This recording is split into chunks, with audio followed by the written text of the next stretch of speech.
Hello and welcome to the last word on Spurs. We do hope you're keeping very, very safe and well. Can I just firstly apologise for a massive delay? Look, I'm going to be brutally honest with you here. Brutally honest with you. You guys know by now I've got two very, very young children, two under 3. And quite frankly, one woke the other one up. And I was told by my missus, you ain't going to do it here, so you better go elsewhere. So I've bombed it down the A10 for those familiar with Hertfordshire. If I've just gone past you in the car, yes, that was a Vauxhall Golf that you've just seen probably written off.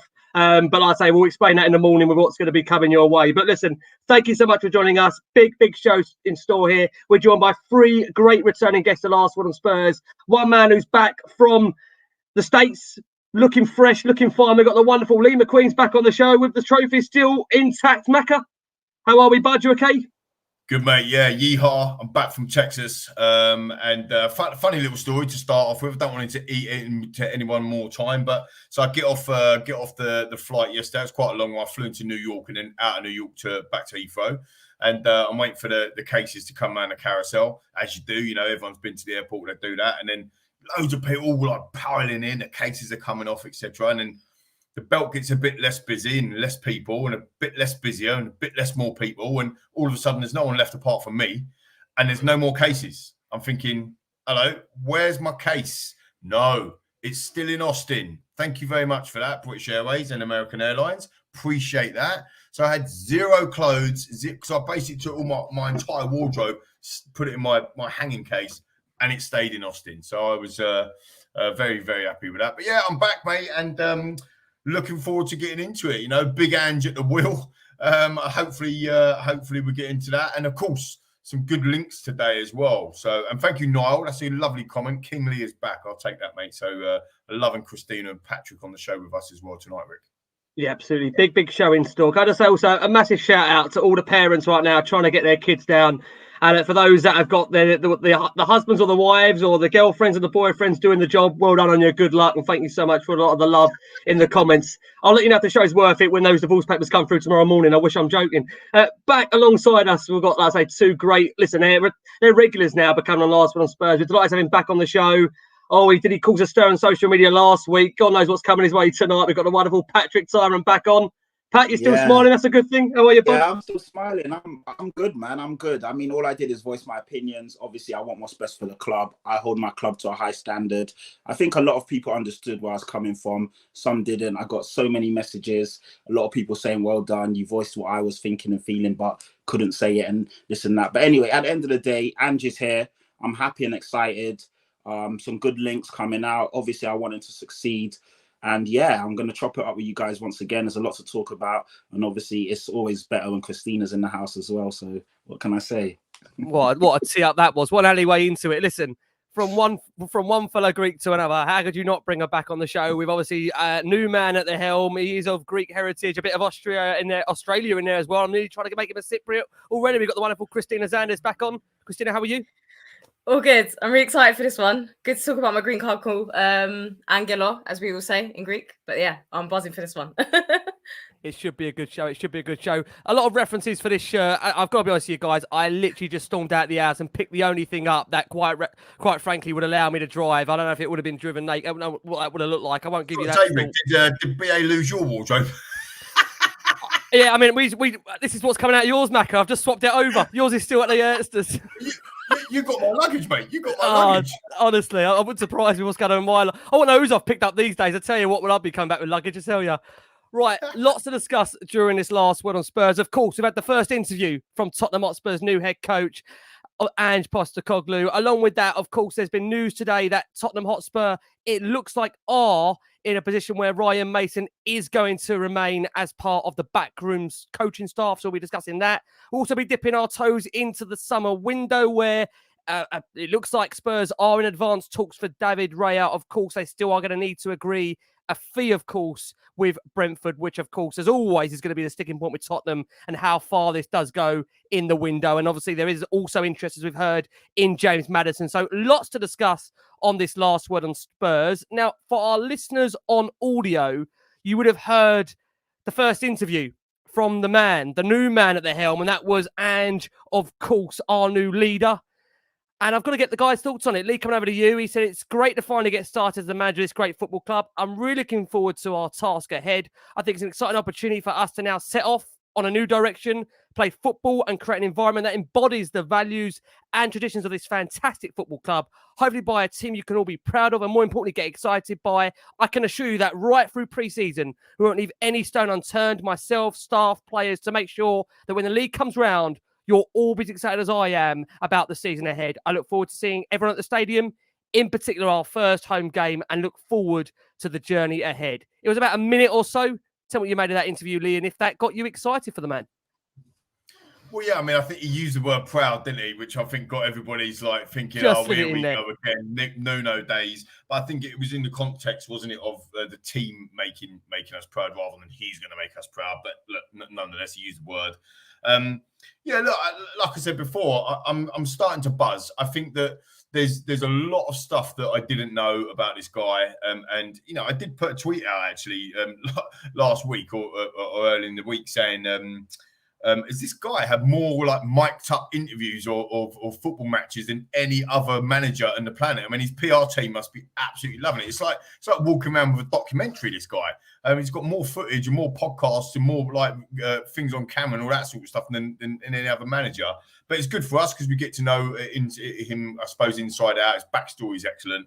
And let's see if his job is too big for him. Let's see if he can handle this job. This job is almost like the England manager's job sometimes. Certainly within Tottenham, you know, it's a bit of a poison chalice. You can't win anything with a football club and all that sort of stuff. So there's a lot for him to deal with. No less than 30 plus players first team. I put 37 out on Twitter, and I was including the likes of Parrott and Scarlett in there as well. And anyone who'd been a registered player long lay obviously has moved back to Barcelona now.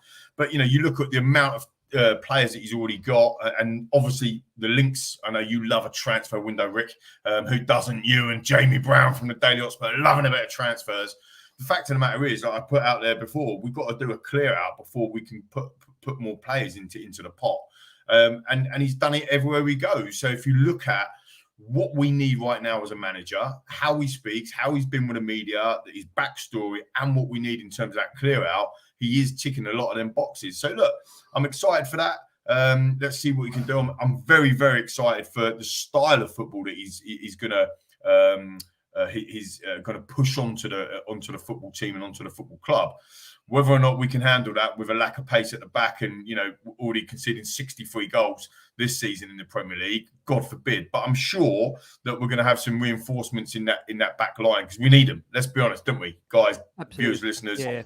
We need them. So, you know, let's see what happens. I just think that, you know, when all's said and done, we're not going to finish in the top four straight away. We're not going to start a title push next season. And I think that for a lot of us, and I include myself as a season ticket holder in that, I think that for a lot of us is going to be hard because when people come out and say, be patient, we've been patient. We've been patient for 4 years, 5 years, 10 years, 15 years, 16 years since our last trophy. And the patience wears thin. And that's why the fan base is cracked and broken. That's why there's a lot of noise for the board to move on and to leave, and rightly so, you know, in some instances. And I think that, you know, that just because we've got Ange at the helm doesn't mean to say that the board are all of a sudden now doing a fantastic job. They've got a lot of making up to do, essentially, you know, because, you know, the last 4 or 5 years have been absolute toilet. And yes, we got back into the top four, the top four last season, but for what? What, to have a 22-point swing in one season against the Arsenal?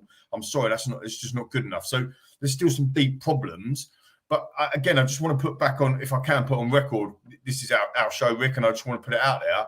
I'm sick and tired of being sick and tired. I'm fed up with moaning. So I'm not going to moan. I'm just going to be back to, right, it's a clean slate. Let's go again. We've got to still get a director of football in. We've still got Scotty Munn to start. He hasn't even officially started his role yet, so he's still got another 20 days, I think, until he starts.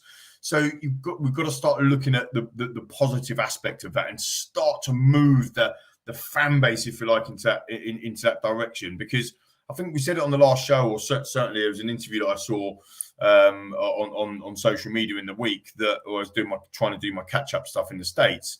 which is, if we start the season off like the toxicity that's been in and around the football club, we ain't going nowhere. Like, and that is also on us, so like on us fans, on our people. You still, the purple and gold. You can still voice your opinion. Of course, I believe in all everyone's beliefs, but football days, match days, we've got to try and get behind the team to try and get something. Because, I'll be honest with you. I'll shut up in a minute.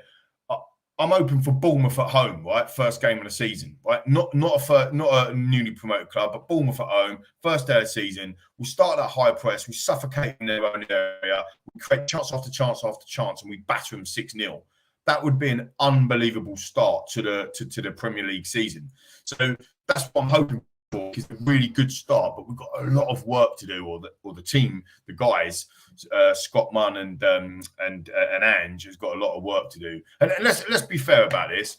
If Daniel Levy is giving the responsibility over to Scott Munn and the football operations side, then we should be talking about them when we're talking about transfers and talking about deals getting done and negotiations and that sort of stuff. Not talking about Daniel Levy. So we'll find out, won't we, Rick, if Daniel's going to relinquish some of that control. Absolutely. I think that's all we've got time for. Yeah, touche with that shirt, son. I love the fact that these shows are maybe getting shorter when the games are off. I mean, the games are finished and we're making the shows longer.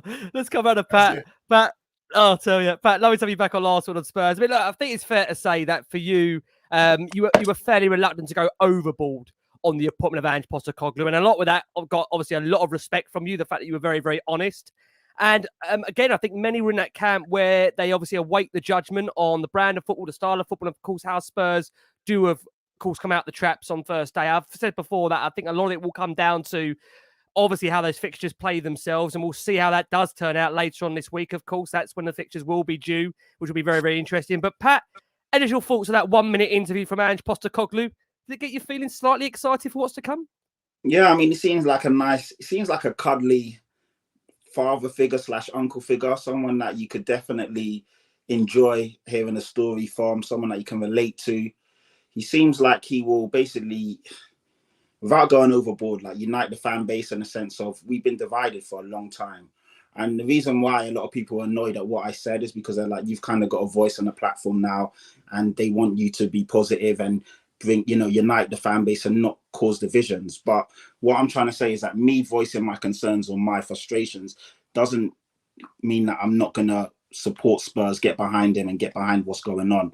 But at the end of the day, you can still have your frustrations and whatever. But yeah, I mean, I've never had a problem with, every time I've heard people talk about him, every time you've heard stories of what he did when he went into a club, how they were in turmoil or chaos, and then how he kind of resurrected them, so to speak. Revitalized the style of play, got the fans on board, and actually won things. It's always going to leave, there's been successes everywhere he's been. He's going to have to do that at Tottenham. Obviously, it's a big step up, but so far, so good. You can't knock the guy. At the end of the day, he's been given an opportunity. Why would he not take it? He backs himself. I like that. And so far, so good. I mean, now, obviously, pre-season, we'll see what's what. Hopefully he doesn't overwork the players, because we kind of got that with Conte last year. You saw people throwing up on the pitch and everyone was talking about how fit we were and all of that, but it kind of didn't transpire going through the whole of the season. But yeah, I can't really complain from what I've heard of him. Short, sharp and sweet, said the right things. Like Lee said, when he said the foul bit, I was like, oh, maybe you don't know our history too tough, because the last guy that said that didn't last too long. But I mean, of course, in terms of the style of play, it is, to be fair, it's good that he actually spoke about that, because he knows, and he should know, that the style of play at Tottenham has been absolutely diabolical for the last 2 or 3 seasons. And that's at least something that we want to see get right before. Maybe the results might come a bit after that, but we want to see intent. We want to see, we don't want to be conceding possession to, with all due respect, teams that are like 10th, 11th, 12th, 13th, 14th, 15th in the league. And last season, we were doing that quite a lot and almost scraping wins against teams that we should absolutely be battering. So we want to see that change. Obviously, the links to the goalkeeper coming in is very positive, because he's a guy that can play on the front foot. We're going to talk about that as well. But yeah, so far, so good. Very early days. I'm not going to go crazy. But at the end of the day, I'm a positive person, so I'm always going to be positive about him. But of course, I just wasn't happy with the appointment. But that's all said and done now. And of course, I'm behind the team. and I want him to do well. So there we are. We shall see, of course. Christina, lovely to have you back on the show. I want to get your reaction. I mean, obviously, I come from obviously a family where Greek is obviously a massive part in my life. And then when I thought we're going full circle and getting obviously, of course, he's Australian Greek. When having a Greek there in charge, it is. I say, I feel like my life's gone full circle. Greek wife, Greek kids, and now suddenly a Greek manager. I can't escape him at the moment. I don't know how you feel about it. What's your feeling about the manager and obviously that opening interview that he gave us? Look, I can't deny it. I told you guys just before. I had not much knowledge of this guy. So I've been doing a bit of research recently and watching his interviews. And I've got to tell you, I'm really starting to warm to him. He speaks so well in his interviews. He speaks really good Greek as well. Like, obviously, he was born there. I just feel like he's got a lot of emotion. And I feel like he will grow fond to the team, to the club, which I feel is something that we've been lacking for quite a long time now. And I'm starting to feel a bit positive in this now. I'm not going to get too excited because, like I said before as well, I need to see his results before we can even criticize the guy, before we can even praise him. That's what we need to do at the end of the day. Everyone's entitled to their opinion. But my main concern is if no one addresses our defense, because of the way that he plays his football, his style is attacking, which is what I love. I love to see that. And especially with Tottenham, I've known that from when I was a kid. That was how we used to play. And if we don't address that, that to me is going to be a huge problem with us. Just in the Premier League, it's going to be dire, literally. So yeah, that's that, but again, that is going to come. I kind of say, Christina, some hope it won't be Eric Dyer in the back line, but I know where you're going with that. But I don't want to just pinpoint him, of course, but I just feel everyone's got to work together in this. And I think us fans, no matter who it is, our manager that comes in, we should always back him no matter what as well. I wanted to point that out because I've seen quite a lot of negative things already, and it's just like, guys, we need to get back to this. We need to start rooting for our team now. We need to start rooting for the manager. Like, we just got to see what is going to happen now. And we should go in with this with a nice positive feel. And yeah, I'm really starting to like his interviews and everything.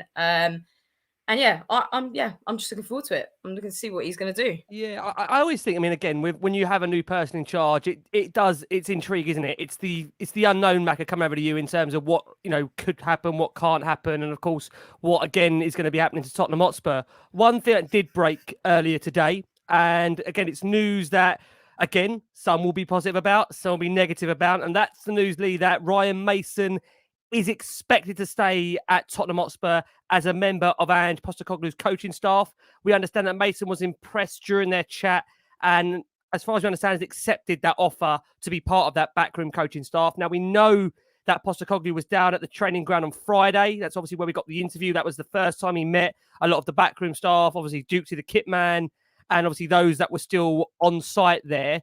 Give me your initial reactions to that, Lee, because I've seen already on social media it's caused up a little bit of a stir, something that maybe for Ryan, this was now the time to really maybe go out there, prove himself, maybe get a championship job or venture out to Europe and, maybe one day look to come back, maybe as a manager of Tottenham. Some maybe, again, feel that for Mason, it's a great opportunity to keep on learning from another experienced manager.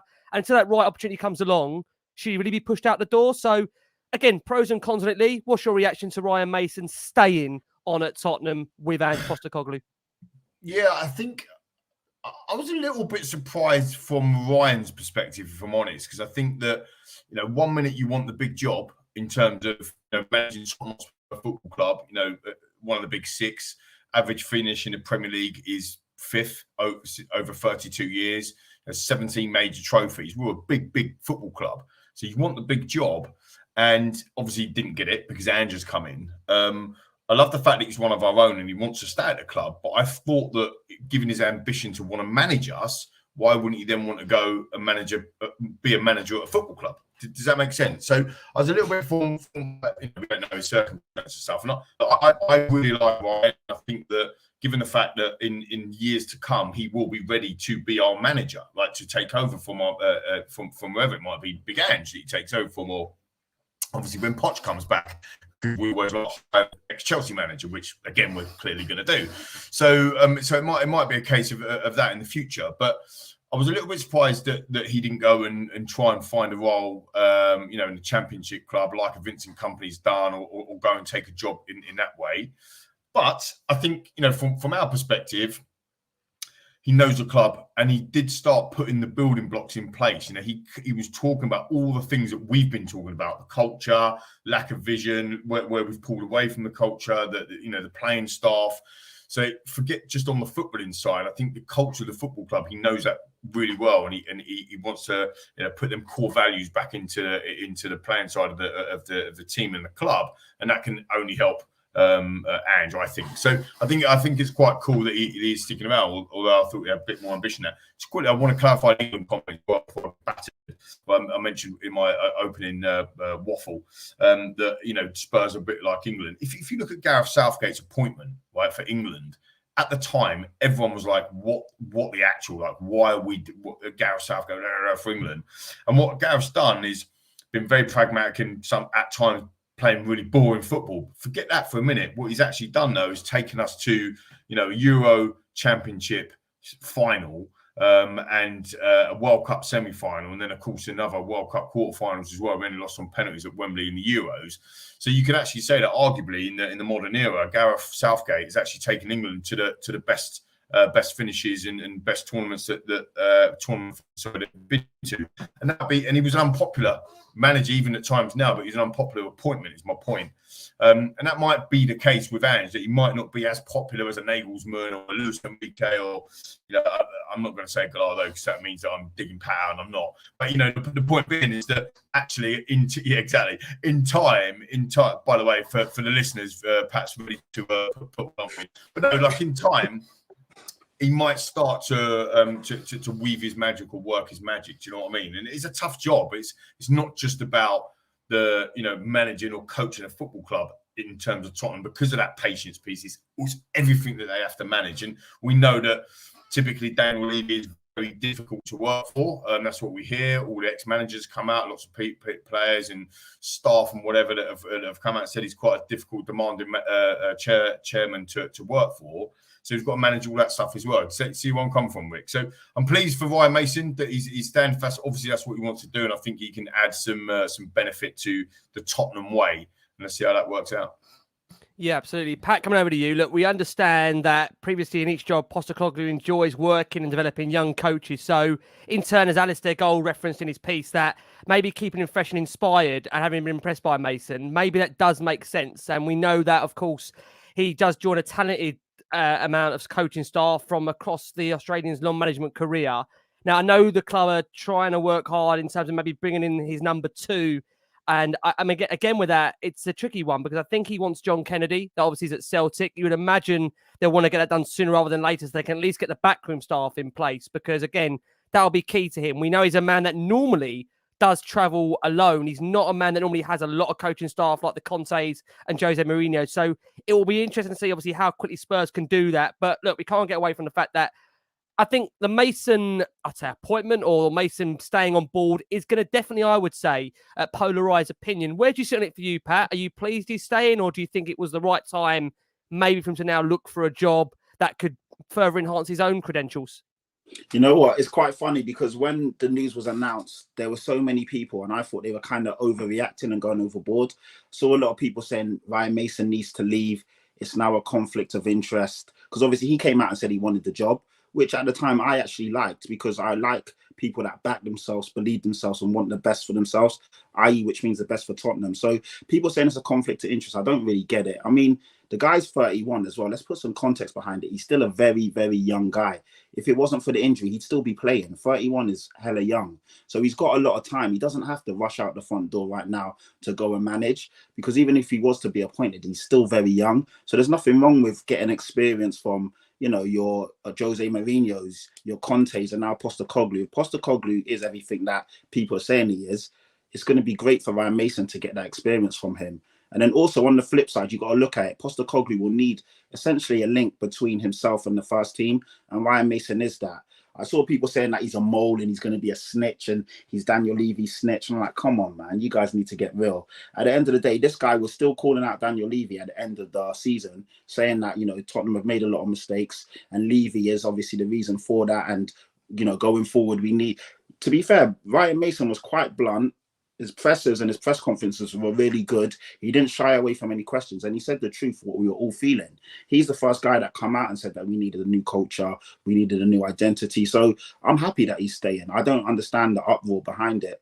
At the end of the day, if we, yes, of course, a clear out is needed, but sometimes to keep your identity and values and obviously beliefs, you still need some people that were there. Mason's been there throughout the whole shift. He was there under the Poch years. Obviously, he's close to Kane and so on. But at the end of the day, for me, I think it's a good thing. There's no rush for him to go out the door right now. Yes, in some senses, I understand people saying he should go and manage, but he's 31 years old. He's not 37, 38, 40 almost. He's got a long time. So, yeah, I think it's a good thing. Sometimes you can change too much in one moment and almost lose yourself and lose your identity. So I think it's good. Obviously, yes, he does at some point need to leave, because I understand some people are like, he's hanging around and waiting for people to fail to step in. I don't really see it that way. I see it as a thing where he wants to learn from the best, be around the team, get his experience, and then ultimately he can go off and come back. So yeah, I think it's a good thing. I think it's a positive. I lean on the positive side of it. I don't think he's a rat hanging around waiting for people to fail to then jump in. I think that's quite unkind. And to be fair, Mason stepped in at moments where if these managers were succeeding, he wouldn't have needed to be appointed. That's not his fault. Do you know what I mean? So, yeah, that's how I see it anyway. Christina, it's interesting because what we understand is that the playing philosophy essentially itself is thought to align, of course, with Postecoglou, the way Ryan Mason set up a lot of his coaching sessions under Conte. I think that's one thing that many do seem to gloss over, that, you know, Conte was really, really impressed when he first came to the club at the way Mason got those drills on, the respect the players had for him. And I think you have to bear that in mind that, look, he got a lot of respect from that dressing room. Yes, being honest with you, I mean, the second time around, his interimship, if I can call it, wasn't great. 2 wins out of a possible 6. But he is very well liked in that dressing room. And I think we maybe have to get our mindset out of the fact that, as you said, Pat, he's almost waiting around again for this to fail. I think for Ryan, there will be opportunities that come up. I think they'll come up during Postecoglou's time at the club. And I think ultimately there'll be that mutual respect there that if an opportunity comes up that is arguably too good to turn down, then I'm sure Ange will see fit to allow him to go elsewhere. And I think this situation suits Ryan as well. You know, it's a chance to carry on learning. I don't think I've got any massive issue with Ryan. I said I think he was too young for the job, and the club obviously felt that as well, and hence the reason why they made a permanent appointment, of course, in 57-year-old Ange Postecoglou. So really keen to get your thoughts, Christina, on that decision from the club to keep Ryan on board, Postecoglou's acceptance to that. Are you in agreement with that decision? I think it's ridiculous that people think this is an issue. Well, I don't understand it. I admire his commitment to the team. It's just stupid. The guy knows all these players, so he gets on well with them. He speaks so well in interviews, and I don't think he's been credited enough for that, Mason. And we've known as well that he likes attacking football. So obviously, Angelo has obviously spoken to him. They've spoken to each other. He clearly likes what he's said to him. So to me, that's a huge positive. I honestly do not see what the issue is of this. So I'm all for it. I want people to, that's the characters I want at our club. So yeah, I really think that people can be really negative, and I think we should admire just how much, you know, he's willing to, how long he wants to spend at this club. So the fact, like I said, with Angelo, what he said to him, that just shows that I think that the attacking football is going to come in, I think. So yeah, guys, I don't think we should be negative about this at all. I think this is a great day for, I want to say, because yeah, I think it was great news. That was one great news of today. So yeah.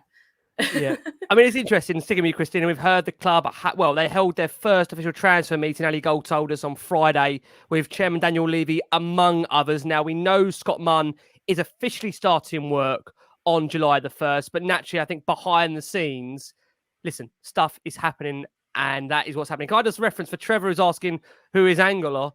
I'll let Christina explain that with her. Sorry. It's just that's how you say it in Greek, Angelo. So I'll say Ange. I'll just say Ange for now. Sorry. No, I think no problem at all. Many wonder, obviously, that'll definitely fill some context, because definitely that will be becoming more and more as we get to know the man. And as you said, lots of interviews as well. But I mean, I think the key thing, Christina, is that already the club are getting to work. Many will argue already we're behind the curve. We're behind the curve to Villa, to Brighton, to Brentford. And I say that in the most respect, because I think at the moment, I'm not sure if Spurs are shopping in the same pool as the Arsenals, the Chelseas, the Liverpools, the Cities, the Man Uniteds. I want them to, don't get me wrong, but I am fearful that those clubs, including Newcastle, I'm just a little bit concerned they may already be ahead of us in terms of their summer business. So are you concerned it was only Friday that first meeting was held, or is that the earliest it could have been done? Because obviously that's the time we got the manager in, of course.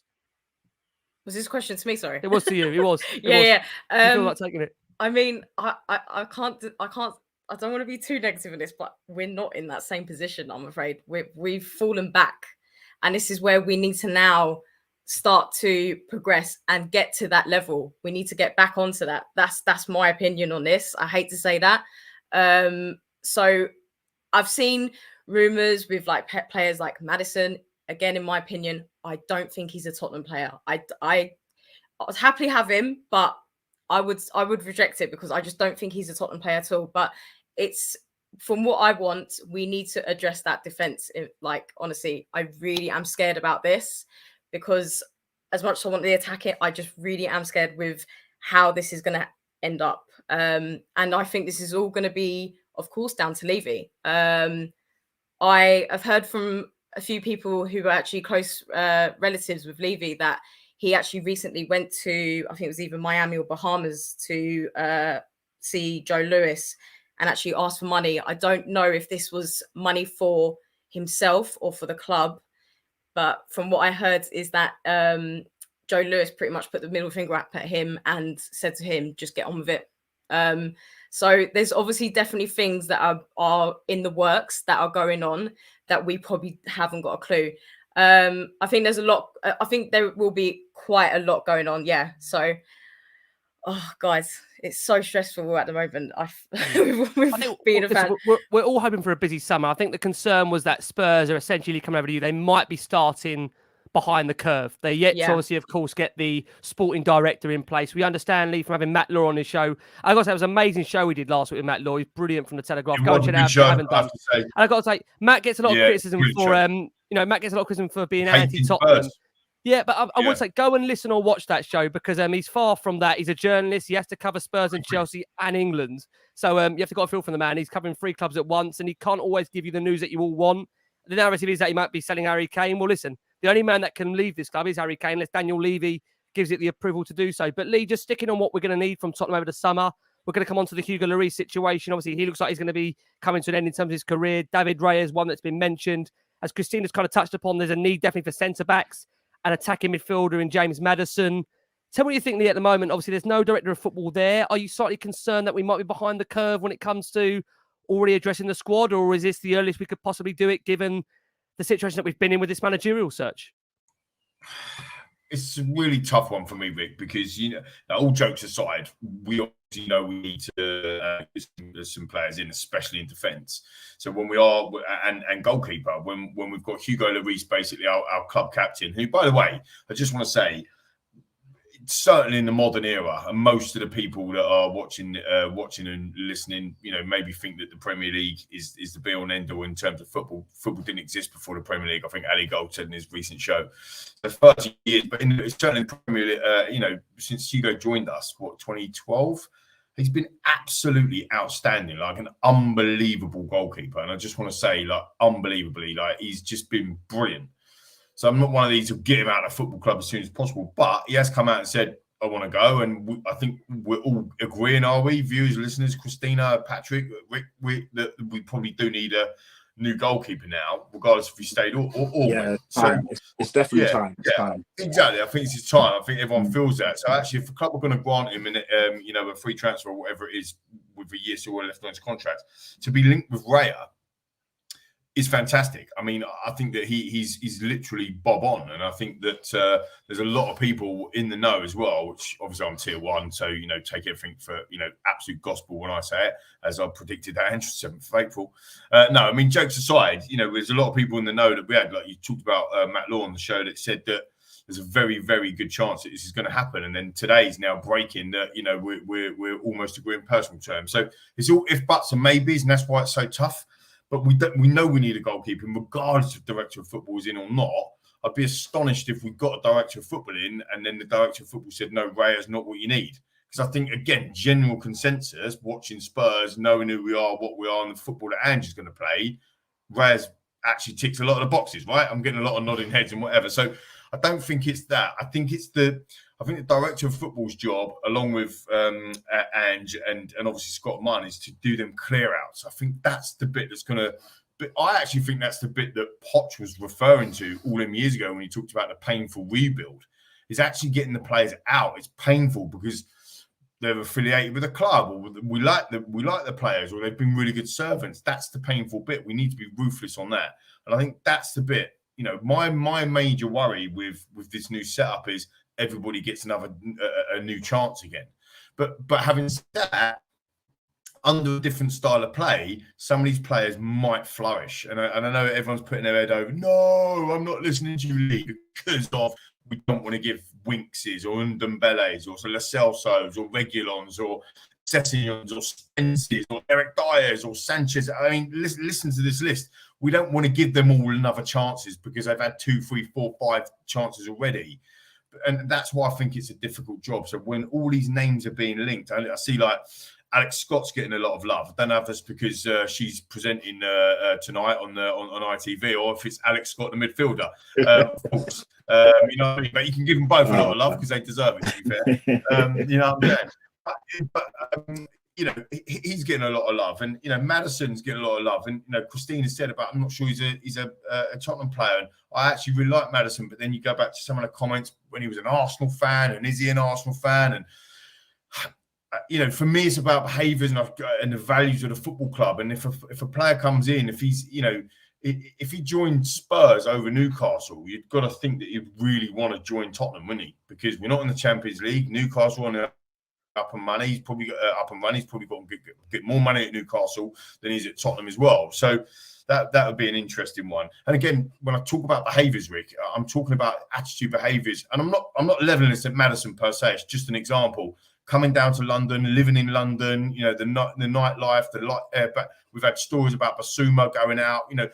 Is this going to affect the lad? Because actually, if it is, we don't need that. That's another problem that we've got to manage. So I think it's really important that we get the right people in on top of the right players. The player is different to a person. Does that make sense? Because you've got the playing side, the technical ability, the footballer, but you've then also got the personality and the behaviour of that. I mean, Christina, you'll know this better than me. Jack Grealish used to get, Christina. Jack Grealish used to get a bit of stick, didn't he, for kind of being a bit of a party guy or whatever it might be. But look, he's knuckled down under Pep, and he's, just won the treble, and he won the league last year as well, and whatever. So he's become an amazing footballer as well to go with them amazing legs that he's got. Interesting. I don't know where we follow that one. We will come back to Christina. Pat, coming over to you. Where do I follow it on some of the shows with the one-liners? Where do you go on the back of that?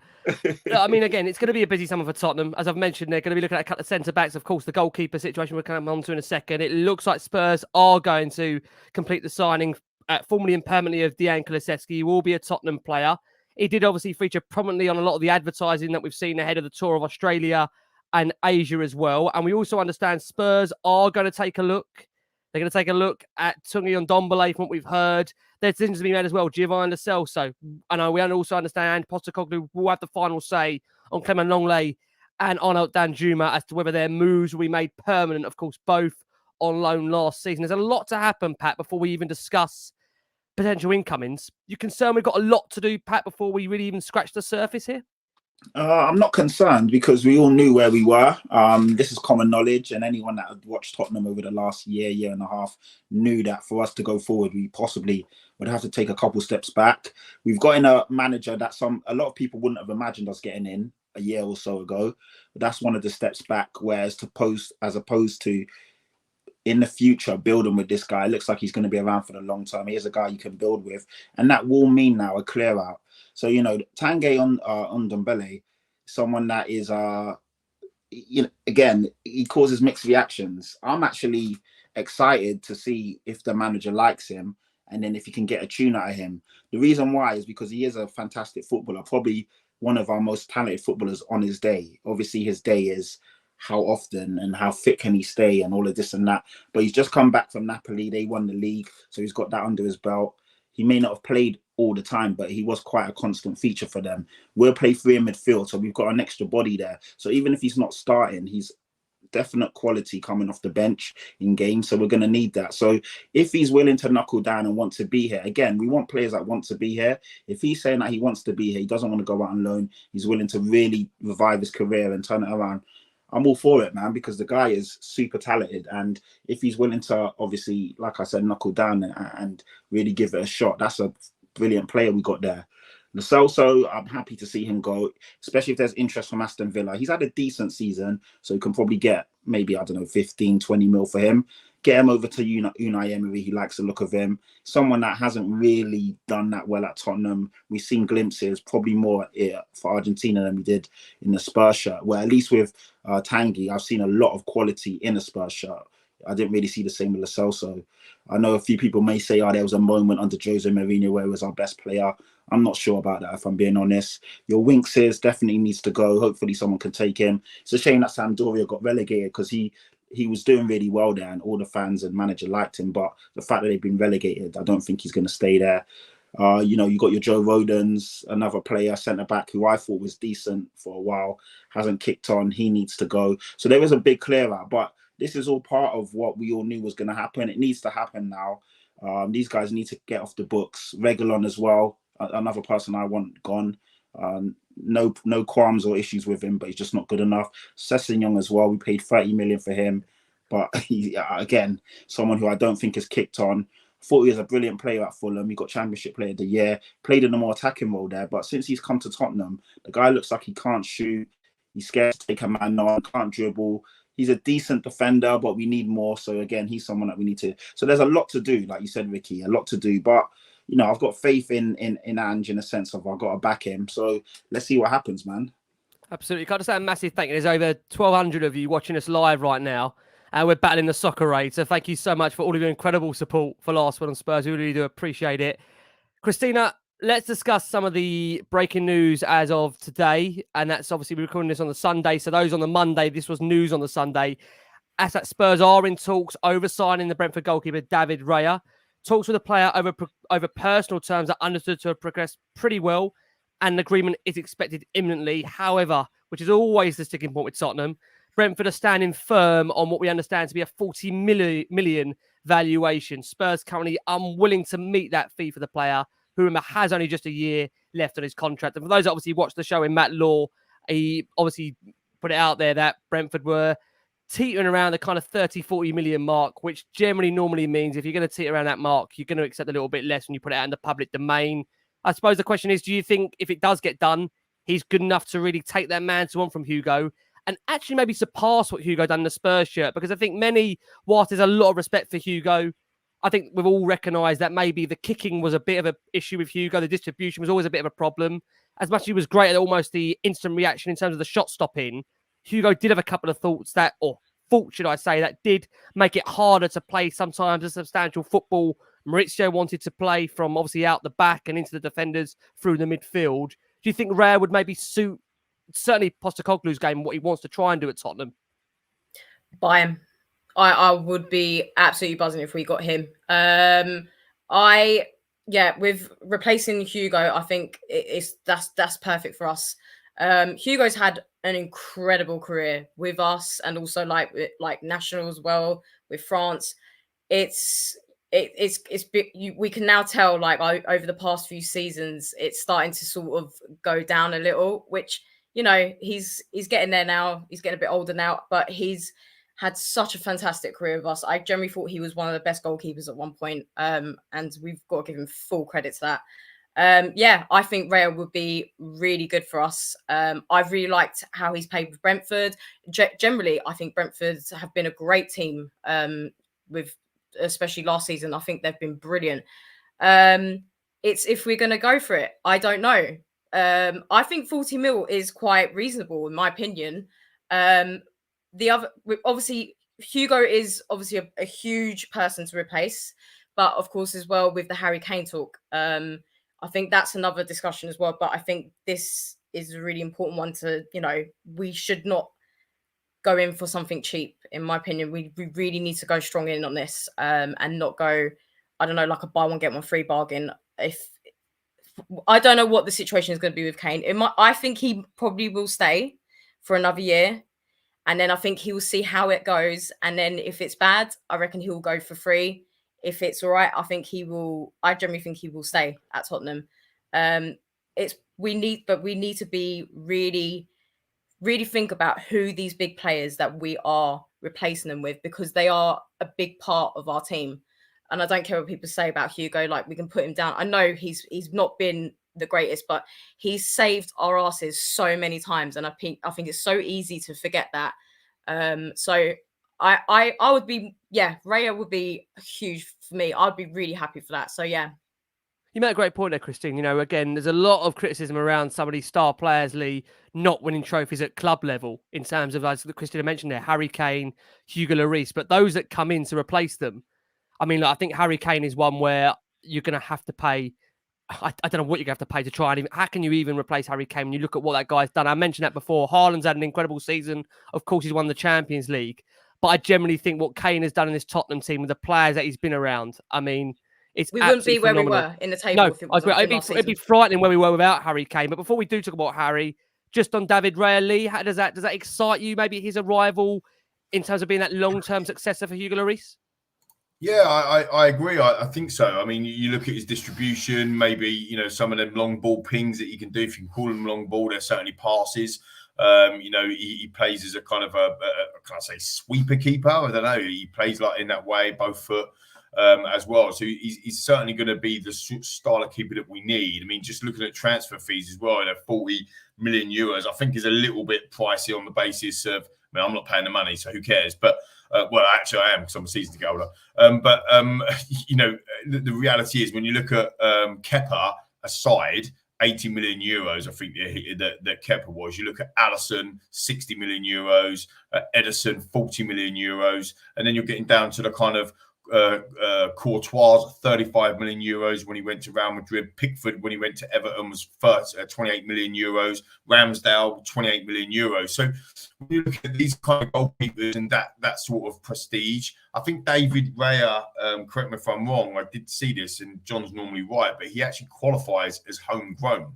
Whether it's John or whoever said that. Yeah. So when you factor all that sort of stuff in, but then he's also on 1 year left on his contract as well. I don't know. Look, friend of the show, if you like, Paul O'Keefe did one on Twitter that it'd probably go for 27 million, which was quite specific, Paul. So I don't know if Paul knows anything. But look, the reality is, what needs to happen is stop haggling over 20 quid or 30 quid and get the fellow in, get it done early. And I think if we can get that done, we don't want another Louis situation, do we? Where we've got the deal ready and he's going to come and then he goes to Liverpool, or Willian all them years ago. We've had that so many times. So if he's our man, if he's the guy that Ange wants and it's the guy that the football club wants and he wants to come, let's not do a Jack Grealish. Let's get it done. Right? Let's get it done on that side of things. So I think for me, would be a good signing. Yeah, I mean, it's interesting, Pat. Someone had a great point, actually. This is a great opportunity to see how well Spurs' succession planning is. We praise a lot about the way Brentford and Brighton move early for their players. I think they've already done that, Brentford, to be fair. It looks like they've already brought in, potentially, Raya's long-term replacement. I think that tells you they need to know now that they're going to hold out, and rightly so, for as high a fee as possible. A guy's got 1 year left. It's now, as we always say, a negotiation tactic game with Tottenham and Brentford in terms of how that goes. We've seen McAllister already move this week to Liverpool, so they're already starting early. How important is it, Pat, even as Lee says there, from a statement perspective, that if he's your number one target, you don't mess around until deadline day. You go and nail this now, and you go and nail the subsequent players that Spurs need to start showing everybody the intention for next season. Because let me tell you, you've brought a manager in that I think there's already divided opinion. We're going to all massively be behind him. He'll get his total 100% support from the fans. But what the fans want to see is, are you going to change in terms of the board? Are you going to act differently? Are you going to start backing the managers and give them exactly what we want? And don't take us to deadline day waiting for a player like we did with Pedro Porro when that dragged on for months and months and months. So, Pat, how important is it, back to my point, succession planning, moving early for your targets? Yeah, you know what? I was so happy when I saw the links today about, us potentially agreeing a fee. So not a fee, but personal terms. That's all done and dusted. And now it's just to get the guy in.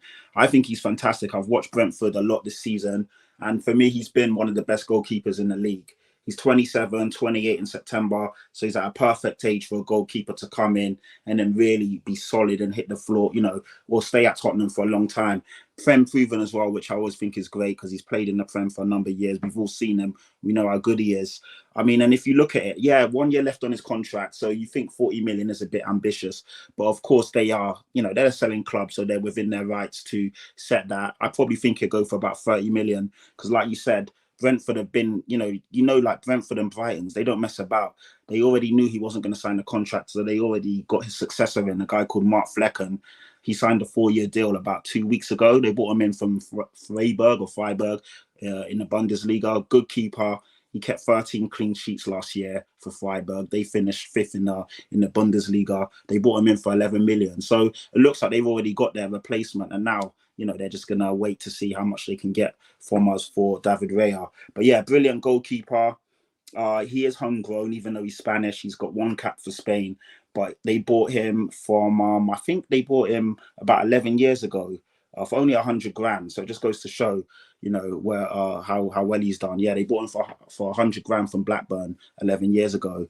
And if you look at his numbers as well, he's one of the best performing keepers in the league. 154 saves last season, which was first in the league. Kept 12 clean sheets, which is decent.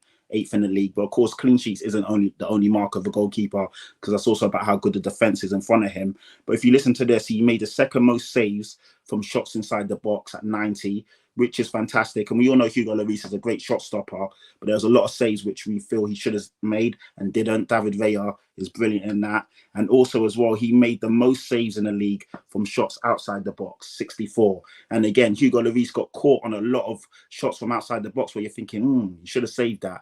I remember the goal against Arsenal, the first one, where it kind of bundled in against, it was Saka. I don't know what happened there. But even Odegaard's shot for the second goal, I believe, it was a good shot, but he had enough time to get down and save it. David Raya won't make those same mistakes. And I'm not singling Hugo out because he was fantastic for us. One of the best players we've had in a long time. But over the last couple of years, you did see the mistakes creep in. And it is fair to say at 36, 37 in December, it's understandable why. Hugo Lloris was never great at playing out from the back. It's something where he essentially was, those goalkeepers that are a bit older than the next generation. So he was when he came through, you didn't have to play out from the back. Goalkeepers weren't expected to be quarterbacks and play with the ball. That's kind of come in the last maybe 5-6 years. So he's kind of caught in that middle bit where it wasn't something he was comfortable with, but he had to adapt to play. He's such a good goalkeeper. You're not going to drop him because of that. But now, when the other things do start dropping, you have to drop him because ultimately, if your shot stopping and your abilities aren't there and you're not good at playing out from the back, then you're not essentially giving us anything. But going back to David Raya, fantastic goalkeeper. I'm really happy. We need to get it done straight away. I'm not saying just go and pay 40 million because that's crazy with a guy with 1 year left on the contract, but get it done, man. Get it done quickly, and then let's move on to the next target because we have so many that we need to get in. So, yeah, let's not mess about. Talk about next targets, Pat. Another name that's been mentioned that's prominent again throughout this summer, as Christina picked up on, is James Maddison, a player that I actually do generally like a lot. I mean, I've mentioned this before, that Spurs have really, really struggled to find somebody to replace Eriksen, and a man in that mould that really drove that Spurs midfield, made us tick. I think we all said our number 10 is so important to this Spurs team. I think Maddison ticks many, many boxes. I know it's not ticking many boxes of Christina's at the moment, but do you think, Christina, if it's not Maddison, we need to have somebody of that ilk in that midfield that is going to provide that bit of dynamism to the Harry Kanes, the Heung-min Sons? It's an area that Spurs have looked at many, many times. They haven't got it right so far. How important is that they address that area of a creative midfielder for you this summer if it's not James Maddison?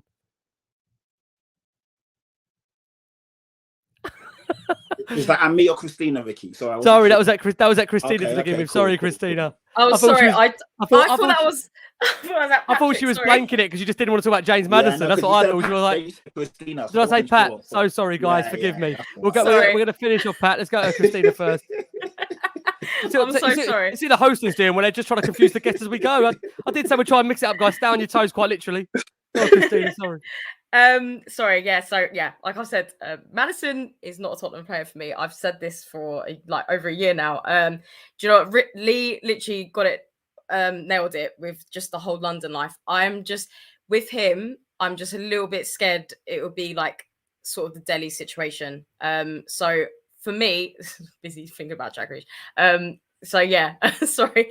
No. So with Maddison, yeah. So oh my God, sorry, that's just totally got me off guard. Yeah. So I personally, I don't know who I would. I can't think of a player at the top of my head to who I would rather have over him. I've got two. So I've got two. Do you know what? Who would you say then, Patrick? To be fair, I like Maddison. I can't lie to you, and I really want him. I know it's going to be a big battle between us and Newcastle, and ultimately, with my Spurs hat on, I would love for him to consider us and go with us because we are someone that have been more prominent than Newcastle, and we could almost sell the project to him and say, listen, we know we had a bad year, but we can definitely finish above Newcastle if we get it right, and you can be part of that revolution. But realistically, Newcastle in the Champions League, they can probably offer the same, if not more money. But if it's not James Maddison, who had a brilliant year last year, by the way, 10 goals, 9 assists, and he only played about 30 games. The only concern about Maddison is that he's not that robust. He does have a lot of injuries.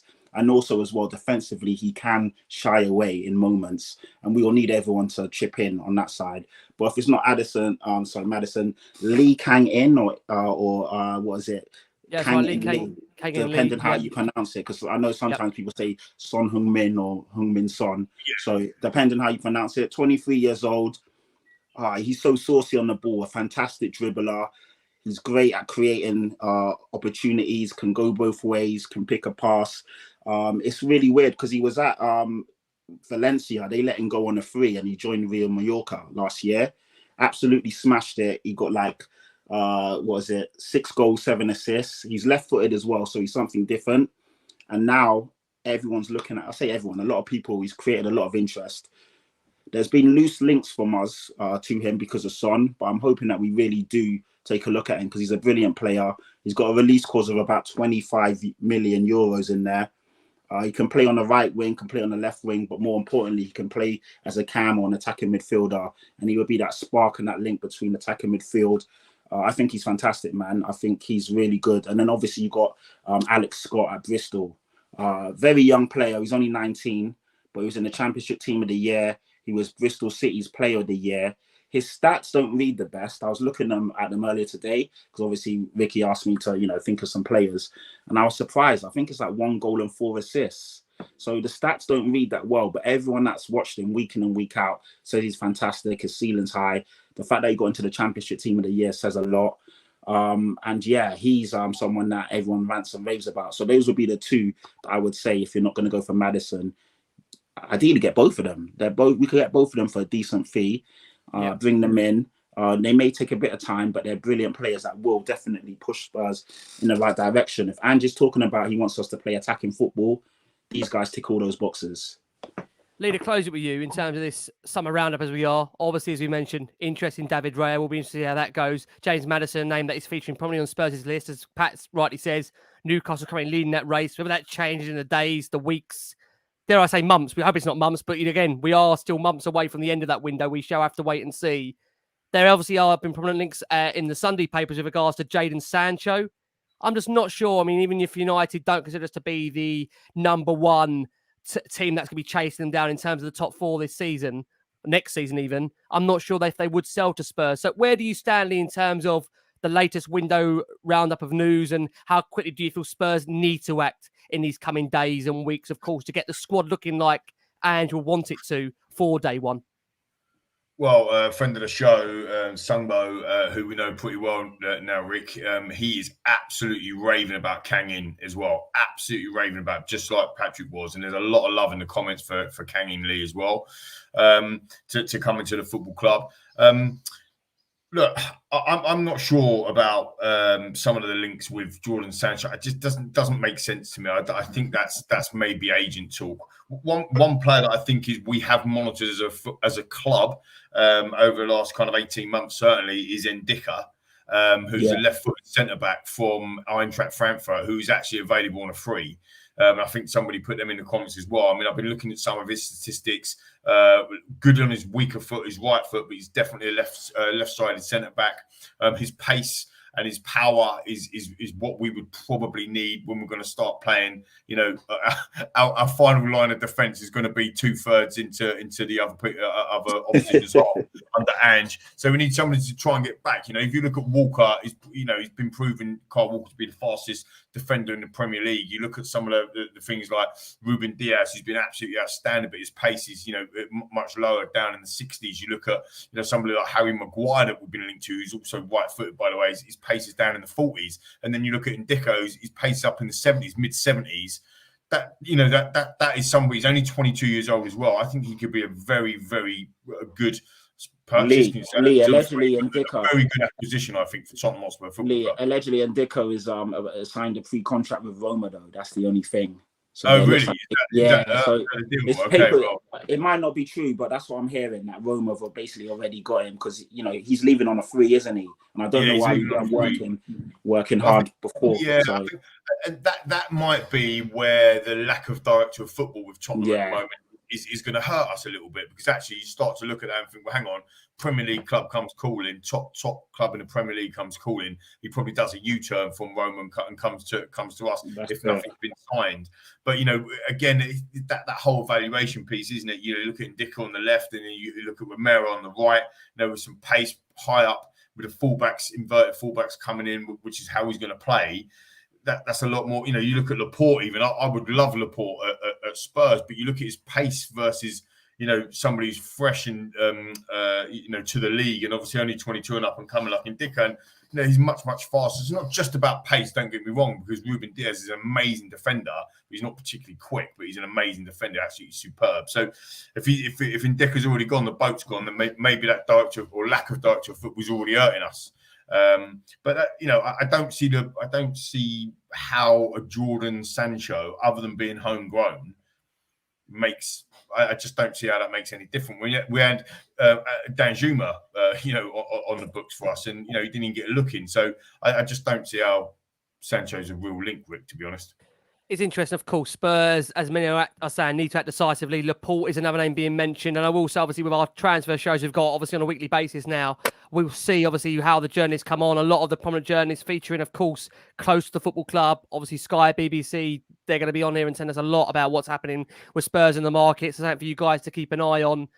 Bentancur, for those asking, it looks like he won't be back till December as things stand. So, again, Spurs are going to need to act decisively in the market, which is maybe why they do want to have a last look at Tanguy Ndombele. Again, Matt Law referring to the fact that he will need to run in, of course, coming back to Spurs if we are going to judge him. So, obviously, I know Tanguy Ndombele. You guys actually really positive about that, because I'm really nervous about him coming back. Yeah, no, I want him to come back, man. I want him to come back. I think it will be interesting, won't it, to see how he is seen. But again, it will be. I know, obviously, Ndombele watches a lot of last one on Spurs. Tanguy, I've always fought for you for day one, bud, but you are going to have to run a little bit for us to see if we can make this work. We are going to have to do a little bit of hot the spot. I think that is the problem as well, isn't it? It's like how many people, like I said right at the top of the show, how many people are going to get another second chance or third chance? Great point. It's a great point. Yeah. And again, for me, it just comes down to, that attitude and behaviour piece, outweighs talent. Tanguy Ndombele, I don't think anyone's ever said he ain't got any talent. I think he has got talent. It's just he doesn't apply it. Adebayor could have been the world's best striker without a shadow of a doubt, but he just didn't fancy applying himself in certain aspects, and that's what it is with Ndombele. If Ange thinks that he can get Ndombele doing what he needs to do, like we're talking about basic things as a professional footballer, let alone for a top Premier League club. Run, like you're saying to him, you've got to run. I mean, this is a basic requirement. For me, I'm with Christina on this one. I'm skeptical. If he came back, got a chance, and was amazing, brilliant. Maybe it is about the style of play. Maybe it is, he played under Tottenham. He played under 3 managers that were ultimately defensive, low block managers that played on the counter attack. Maybe that doesn't suit him. But how has he been ripping up trees? Does he deserve his winners' medal in Napoli? Has he, got 6 goals and 15 assists, or 10 goals and 8 assists? Like, what, is he fit, ready for the Premier League? These are questions that only Ange and the team can answer, aren't they? Right? I totally agree. Just to cover Harry Kane, because again, Harry will feature, predominantly and dominate a lot of Last Word on Spurs across this summer. And I think it'd be unfair to, again, put people through, another 15-minute, 20-minute chat about Harry when there's not a huge amount changing. We understand that Spurs' situation is they don't want to sell Harry Kane. Whether that stance changes over the coming days, over the coming weeks, naturally, of course, we'll keep you posted on all things Tottenham and, of course, all things in the transfer window. But look, it's been a great show as always. I want to say a massive thank you. I think I've had about 3,500 of you watching us live across this last hour and a bit. So thank you so much for all of your incredible support for Last Word on Spurs. These wonderful people, these lovely people you see are going to feature a lot throughout this summer. You can see how happy they are. Look at those faces. They just remembered to smile there. I don't know if they were going to smile based on what they might be seeing and watching, but they will be featured a lot throughout this summer. I want to say a massive thank you as always. Pat, more positive this week. I'm sure you get a lot more. It'll be nicer comments coming your way this week. Yeah, it's all good. To be fair though, Ricky, I got a lot of nice comments anyway. Even if people didn't agree with me, they liked how I put what I said together, how I represented or spoken. Absolutely. Yeah, essentially, I want the best for the club. I love Tottenham. I want the best for everyone. And Ange's here. I'm not going to be negative about it. I'm going to get behind him. And I'm hoping he's going to be a success. So, yeah, man, it's all good. And I welcome all comments. I mean, sorry, not all comments. I welcome all opinions. I'm happy to speak to anyone regarding, not the comments. I don't welcome all comments if they're negative. But you get what I meant. Sorry, yeah. But yeah, it's always a pleasure. Obviously, I'm on Twitter, Patrick Tyrant. I'm on Instagram. Follow me, connect with me. Let's chop it up. And yeah, man, it's always good to come on here and talk Spurs. So, absolutely, mate. Always a pleasure. Thank you so much. We'll be seeing you again very, very soon. Christina, you'll be talking a lot more about Angelos, that's for sure, of course. Angelos Postecoglou. You better get used to that name. Christina will be reminding you that every time she's on this show. So before a lot of people ask, what do you mean it's Ange? She'll be very quickly reminding you of that. Christina, thank you so much. How can people find you on social media for all your latest opinions on Tottenham if they wish to do so, if you want them to do so even? Twitter. Please, I'm really sorry for my latest tweets. It's all about City and Jack Grealish. But all happy. I'm definitely a Spurs fan. I promise you guys that. But yeah, hopefully this will be a beautiful Greek love story next season, not a Greek tragedy. So yeah, I'm looking forward to it. Always a pleasure. Looking forward to having you back on soon. And Lee, I know you've come back from Austin, mate. There's so much love out there. Austin Spurs, lots of love out there for Last Word on Spurs. It is incredible to think where this show goes and all over the world and the amount of love we get for it. It's amazing, mate. Busy summer in store. You're obviously a massive part of what we've got to come, mate. You're driving the crazy train for us, second in command. Excited, Lee? I feel like you got your mojo back the last week or so. You look really excited again. Yeah, I am. Ready to be broken yet again. To be fair, mate, we've done so many of these shows together over the years, and we know each other. We can feel off the vibe and all that sort of stuff. And yeah, look, I do. I think that, like I said right at the beginning of the show, I'm sick and tired of being moany and grumpy. I'm just going to try and be positive again, like we all are. Postecoglou, I must have nailed that. Postecoglou, come on. Done it. So I'm even getting Big Ange's name right now. And I just want to say as well, Daniel White, he made a comment earlier. Raya, Laporte and Maddison, and we're back. Well, I'm not quite sure we'll be back, but I mean, let's be fair. If we signed them 3 players, it would be an amazing start to what is a new era at Tottenham Hotspur Football Club. So, look, best of luck to Scott Munn and to Big Ange. And hopefully less interference from some of the people that keep interfering, and we get the footballing decisions right, because we can be an absolutely unbelievable football club if we get the footballing decisions right. So let's hope we can, and we will get behind everybody, I'm sure. Absolutely. Guys, thank you so much from Christina, from Pat, from Lee. We've been the Last Word on Spurs. We'll be back with you very, very soon. But from all of us here, keep safe, keep well. And as always, those magic words, come on, you Spurs.